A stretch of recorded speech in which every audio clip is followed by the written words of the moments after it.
In this video, I'm taking a bit of a break, and I'm taking a look back at how and if I've improved.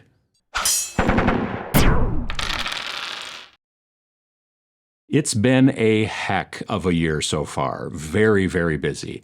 I've been traveling a bunch to the Las Vegas Open in January with the Army Painter Factory team, and then to Adepticon in March with the Army Painter Factory team, and then to Denmark in April with the Army Painter Factory team. We actually went to the factory in that trip, so, you know. And then, of course, there's trade shows in Louisville and Canada, and even one here in Wisconsin.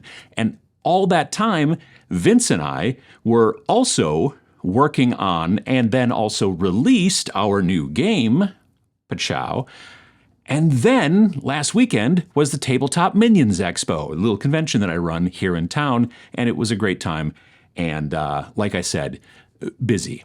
With all that behind me now in 2024, I decided to kind of take a bit of a week off. I mean, I didn't really take a week off, right, per se, because, you know, I made a video and you're watching it, you know. But I did kind of take it easy, I guess, in comparison to the first half of the year. It was nice. I watched a movie. It wasn't a good movie, but I watched it. You can probably tell, however, I'm back in the studio, which means that the windows were finally refurbished and reinstalled.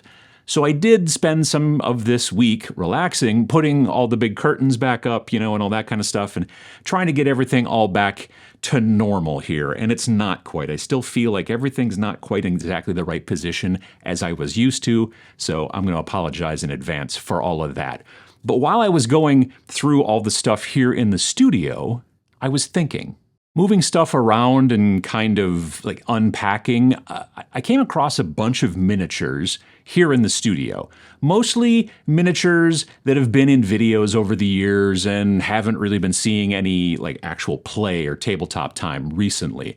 Some are more recent models that I've worked on, and some are really a good deal older. A few of them are so old, they've been in the intro animation to videos on this channel since I first launched the new intro animation back in November of 2015, nearly 10 years ago. This random collection of models that I was going through is kind of what got me thinking. The thing I'm wondering is this: am I getting much better at painting miniatures? As I looked at like the older miniatures that I was unpacking and then, you know, setting down right next to miniatures that I painted less than a year ago, I don't know that I saw huge improvements, which honestly was a bit startling. I would assume that my new models would be considerably better than my older models. I have painted a lot of miniatures in the last 15-ish years, right? Like probably the oldest miniature in this group that I'm about to show you is about that old. And I guess I expected more. Don't get me wrong, I don't dislike any of these models. I'm not looking at the older ones and thinking, well, you know, these are really lousy, and then looking at my newer ones and that they don't actually look much better, right? Actually, I'm kind of surprised how much I like some of these older paint jobs. Some are easily, like I said, 15 or more years old. But as I was unpacking them, I kind of thought the differences would be more stark. So since I was kind of trying to take it easy this week after a very busy first 5.5 months of 2024, I thought I'd go through these models with you and analyze them and figure out what's going on. So I'm going to start with a couple of models that you've probably seen if you've watched my videos before, because like I said earlier, they're always in the intro, or at least have been since 2015. These models, I'm 98% sure, predate me doing this channel, and I started the channel in 2013. So first here is, and I'm having a hard time because my camera's not in the right spot because I've moved everything around and everything, but this is Uncle Tickles. Right? You see him in the intro every week if you come and watch. And he is a Chaos Terminator Lord with lightning claws. Now, back in 5th edition, when I started 40K, I started with this guy because, well, actually I started with Tau. But then I decided, okay, now I want to go into Chaos because it just seemed like it was more interesting from a modeling standpoint. And this guy is very interesting. He was a lot of fun. This is some of the first airbrushing I ever did, and it wasn't on like a Zenithal on the model or anything. It was on his little claws. It was on his little tiny lightning claws. I did not hand blend those with a brush, I assure you. These instead were done with airbrush. I had already painted him almost completely. He was like a sky blue on the claws. And then I just basically covered him in silly putty with just the claws sticking out, and then tried to airbrush him. I think I had to do it a couple of times. I think I had to go back and paint him blue again and then do it again. But it worked out relatively well. This guy's not zenithal. This guy, I have a tendency to zenithal everything these days, and this guy's not. He is just layer on layer on layer of wash. He started lighter, and I kind of just darkened everything down, which is kind of a anti-zenithal, but with just layers and layers and layers of wash. So he's not fancy. I like the paint scheme. I think the colors are cool. There's not a lot going on there, but he is kind of cool, and I enjoyed working on him. Like I was very proud of the amount of basically glazing I did on that shoulder pad to make it like have that kind of gradient to it, but it took forever. Second guy from basically the same time, roughly, and also from the intro to the videos. Focus, there we go. This is the Necromancer, and you probably saw him just recently if you watched videos that I did about Death Wizards. This guy was also the star of that show as well. He's got the cool little skull there that he's holding, like he's palming a softball. And again, old model, been around for a long time. If you remember in some of the earliest videos, I talked about using liquid green stuff to texture things. That's what I did with this guy's cloak because I wanted him to not look smooth and clean. So I used the liquid green stuff, and if you want to watch a really old video, pachow, I used the liquid green stuff to texture his cloak to make him look like he was maybe with a rougher material and maybe a little bit grungier and things like that. This was a very simple paint job, but it was a lot of fun to do. But again, I look at this and I don't know. I mean, could I do better these days? Yeah, potentially, but I don't know, honestly. The base could definitely be better. That base is rough. I had to put a lot of green stuff in there because I had to cut him off a square base to put him on a round. It was a whole thing. But yeah, this guy is, I don't know. I've always been happy with him. And when Vince and I started working on the game and I'm like, I need a Necromancer, I was like, oh, I know exactly where that guy is. And he was here at the studio. And, well, you saw him, and I'm still pretty happy with him. Again, another model from kind of a small series that I used to do where I would do these sort of hobby progress vlogs. This was a really fun kit bash. So this was back when I was planning on making an orc kill team, and this was going to be my knob in that orc kill team. Again, this is back in 2018 version of kill team. So again, this model's kind of old, but not as old as the other two. This guy here is a Ambot from Necromunda, and then you can kind of tell there I modified him and gave him a knob head and just sort of orked him up quite a bit, And the idea was that he wasn't going to be the leader. Instead, he was actually going to be controlled by the leader, and the leader was going to be a grot, and he's got that yellow switch back there for turning him on and turning him off, and the grot, who was the leader, would be able to basically shut him down so that he couldn't do things he didn't want him to do. But this was all a lot of modification and fun, and this was me starting to get into kit bashing for the first time, and I'm real happy with it, and I think that the model turned out well. Again, I didn't really do anything in the way of zenithal. This is very different than the way that I paint these days because I have a tendency to do predominantly zenithal work when I do that. But this guy was a lot of fun. And again, it was a lot of washes to darken things down. I would paint things lighter than I needed and then darken them down a lot and then layer it and layer it if I wanted to have like highlight high and then move into darker areas. And you'd sort of basically be doing kind of like a glazing thing, but with washes. And it was a lot of work and it took a lot of time. But I really liked the way that this guy turned out. If you want to watch the videos for that, pachow. This guy was started a long time ago and then sort of never finished and then finished probably somewhere in around 2018 or so. This is a Demon Prince, obviously, and he was designed to go with my Khorne Berserkers. You may recognize him from a video I did a long time ago about using poster putty. Basically as a mask. So I would put little snakes of poster putty along here and then airbrush down with the, I would do it gray and then airbrush black. And then any place the poster putty wasn't is where the black would be. And if you use big fat tubes of poster putty, not toaster putty, don't touch toaster putty, you would get a gradient basically. And then I showed that guy in that video and then I never, I never finished him up until like I said, probably somewhere in around 2018, 2019. And it was finishing up a bunch of work on him and then also his base. His base was unpainted. This guy, again, there is some airbrush on this guy. So obviously the wings, but the body as well, a little bit of that. I do a lot more airbrush these days because it's a speed thing, frankly. But I'm pretty happy with the actual color scheme and how it worked out. Could I go in and edge highlight some things and pop them up a little bit more? Yeah, I probably could. I just didn't know that I really wanted to. You know what I mean? Like it's sometimes that edge highlighting can be too much and can be too much visual noise, in my opinion. And I like things to be just a little bit more, I don't know, subtle, I guess is maybe the right word. I'm not sure. But yeah, this guy was a lot of fun to paint. And I bought a kit of the new model to do, the new version of the Demon Prince, but I just haven't done it yet. Now, these two are oldies but goodies that were part of my Chaos army, and they didn't see the table as much as I would have liked. This one did. This guy only saw the table a couple of times, and I think that very first time he got shot right off, but I'll get more to him in a second.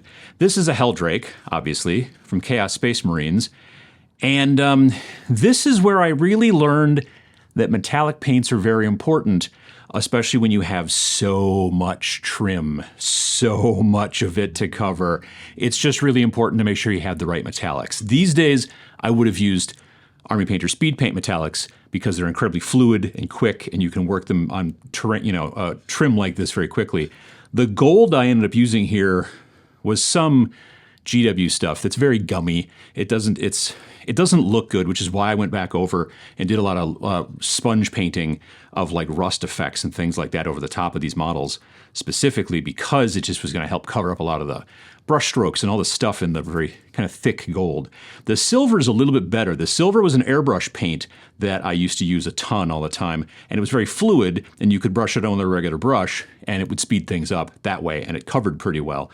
This miniature also taught me the importance of subassembly because I didn't do any subassembly on this guy, and so that was sort of problematic. I also didn't do anything to the base texture-wise. I'd never really done a flyer before, and I thought, well, let's just not put any texture on the bases for the flyers, because then that way you're not focusing on the ground. It's up in the sky. I don't know if it's real or not, but that's what I was doing. I did put a base on this guy. This guy definitely had some of that going on. Big pieces of cork, as you've probably seen before in many pieces of, many different models. This guy, I'm also pretty happy with the way he turned out because I'd started to use that silver, that I think it was a Vallejo airbrush silver. That's what I used to use back then. Like I said, speed paint silver would have been, like polished silver, would have been way faster, but it wasn't around back then.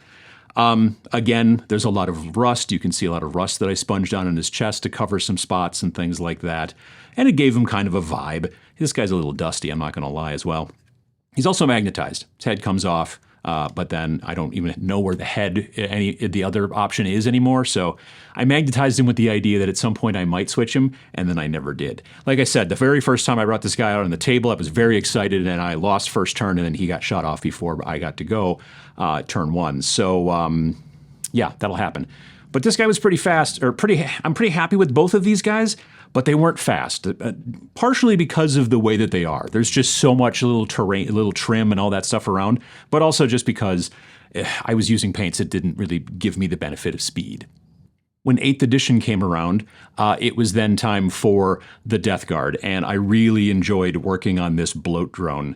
He was a lot of fun. This thing I did do a lot of airbrush, especially back here and like the gross sort of, the bulging sort of necrotic skin and the little bumps. I mean, the little bumps I did by hand, but the skin itself, this kind of blending and shading and all that kind of stuff, and that particular color, it was all done with airbrush. So this guy was completely all that color. And then when I got out of the airbrush room, I then started working on doing, metallics, real grunged up, icky metallics, on all those other parts to cover that stuff up. Very frequently, when you're trying to do things where you want to have a nice kind of blended smooth, you do the airbrush everywhere and you get green on everything, and then you go back and you start to touch up the other parts like the silver, because it's very easy to put that over the top. I also kept the silver very grungy. I didn't want it to look very shiny. I didn't go with like an orange rust. It was just a lot more dark corrosion, and it was a lot of fun. The basing was also pretty simple, but fun. I did put a couple little tufts in there. I spent kind of a decent amount of time on that eye, and I actually painted in like a highlight, a reflection. But then when I glossed it, I found that it doesn't make a lot of sense because it's, sometimes it works, but sometimes it's duplicated by another light source, and I don't know. I'm not sure that it was necessarily the best plan. This guy was something that I do remember working a decent amount of time on. So again, even though I was using airbrush to really speed up the blending and the stuff back here on the weird butt end of him, it still took a lot of time because of all of the fussy work that I did on the metallics and the corrosion and such. This guy, I didn't paint for a specific army. I kind of painted this more for an idea. For a while, I was doing a lot of like forsaken robots, is what I was calling them. Robots that were there for a battle originally, and then the battle was done, and then the robot was left behind, as the troops went on to the next campaign or whatever. And then kind of like Wall-E, just walking around on the planet like that, but with guns, or maybe a flamethrower in this situation. This guy I was really happy with, and this is one of the first models that I ever used enamel wash on, which is to say I sprayed enamel wash all over this guy, looked at it and went, well, I've ruined it. I hope this next process works. And you got to trust the process. And then I wiped it away a lot, and I really like the overall kind of unifying grunge that this gives everything, and it really helps to make the model look good very quickly, honestly. I've done videos before about enamel washes, and they do help to sort of tie things together, and they can be a very something that's very speed conscious and allows you to get through things pretty quickly in that situation. I did a little bit of even a little bit of hand painting, or not what freehand. I did a little bit of freehand on the banner. Did a little bit of freehand on this banner back there.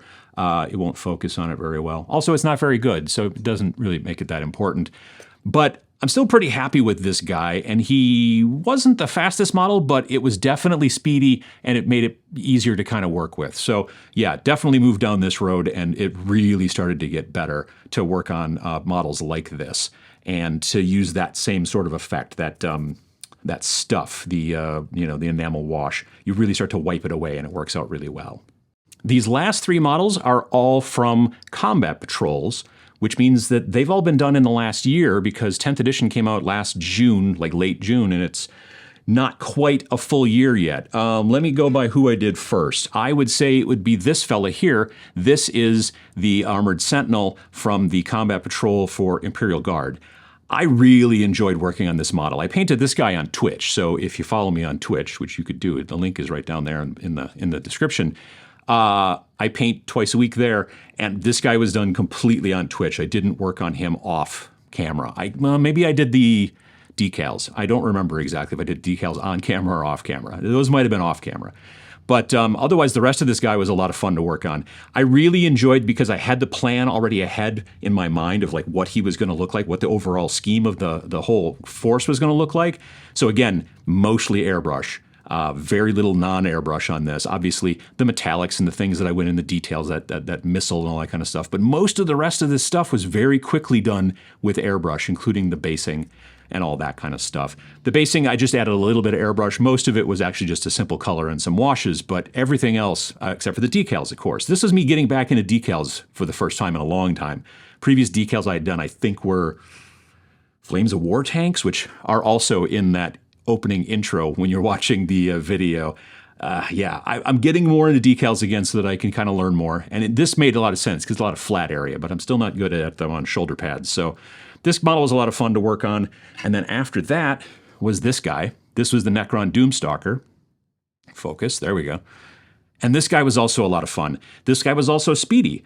He was pretty much almost all airbrush very quickly. Like the majority of the paint you see on this guy's airbrush. There's a lot of me getting in there and doing a lot of glazing with speed paints and washes and things like that. And there's some edge highlighting and things. But this guy went together very quickly. He also was built very quickly, which I was very grateful for. The next model, not so much. But this guy was very quick and simple, and then after I had him pretty much done, I actually went back into the airbrush room, which I don't usually do, so I could do all the glows on the green stuff and things like that, the green, blasters or whatever that thing's called. I forget the actual name for this thing.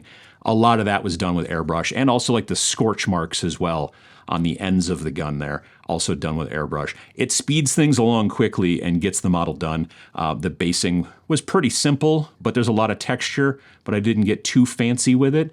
It just matches all the rest of the kind of urban stuff that I like to do so that models can be mixed up easily. But nonetheless, this was also a very quick model, but I'm very happy with the paint job. Lastly, Redemptor Dreadnought. A pain in the butt to build. Very different than the Doomstalker. This guy takes forever to build. I am very happy with the paint job on this guy, except for one kind of spot. Let's see if we can get it in here. If you look at the wings and the sword, that decal, you see there's definitely some bumpiness to that panel. I put down gloss varnish before I put down the decal, and I don't think I put it down right, and it was you could definitely see brush strokes and things like that, and I just wasn't happy with the way that particular surface looks. But honestly, everything else about this turned out pretty well. All of the rest of the decals turned out nice and smooth, and then I went back and sponged some more of the same green over the top to make it look like the paint is chipped, but it's actually not chipped. You're just putting more of the same color over the decal, and then it makes it look like the decal's been chipped away, but it wasn't. Yeah, this guy was a lot of fun to paint, and again, the majority of this model is airbrush, which sped things along very quickly. I just used a couple different airbrush colors from Army Painter, like a mid and then a high, or else maybe it was a base and a mid. I forget exactly, but it's, angel green and etc. in that same kind of triad there. That just really helps and gets things done quickly. The rest of this model, I didn't want to go through and make every last little thing a different color. When I'm thinking about vehicles that are in the military of some sort, and these guys are obviously a military unit, a lot of stuff's painted the same color. Look at a tank, look at a modern tank. Most of it's the same color as everything else. And so I wanted to do that same sort of thing here without getting crazy. And then I wanted to really bring out the decals because the heraldry of this kind of stuff, it just makes a lot of sense. And of course, you got to have some, of the purity seals. And of course, your very cool plasma cannon, because it's for the combat patrol and that's the standard. I could have magnetized it, but why? Because I'm going to use him for the combat patrol. And when you have the option between a plasma cannon or anything else, why take anything else? So that is a quick trip through a smattering of my painted miniatures over the last 15 years or so. Well, I mean the ones that were sitting around here at the studio. The painting is a bit better now versus then, but not drastically so, right? Like, I mainly blame this on not really trying to increase my skills too much. I mostly am a painter of armies, or at least, skirmish war bands and such, and I rarely do display painting or enter competitions. Because of this, I haven't really gotten a ton better in the last decade and a half, but I have gotten faster. If there's one thing I can say has improved, it's my speed. I spent an incredibly long time on some of these initial models, hours and hours. And these days, I've learned a bunch of techniques to help my speed painting and still keep the finished product to be pretty good. It's stuff I'm usually pretty happy with for tabletop gaming quality models, right? Like sometimes even better. And the added speed helps me to get more and more models onto the tabletop. So if you don't feel like you're getting much better as you paint more and more, it might just be that you're too close to it, Take a look at some older models that you've done and then compare them to the most recent ones. And if you still don't see tons of improvement, then maybe you've already learned the techniques that you need, and maybe now you're just able to do them faster. Are you getting better? Faster? Both? Let me know down in the comments below. And if you liked this video, hitting the like button would really help out the channel, and it'd help me too. If you want to see more videos from this channel every single Friday, then you can click the subscribe button as well. Thanks for watching.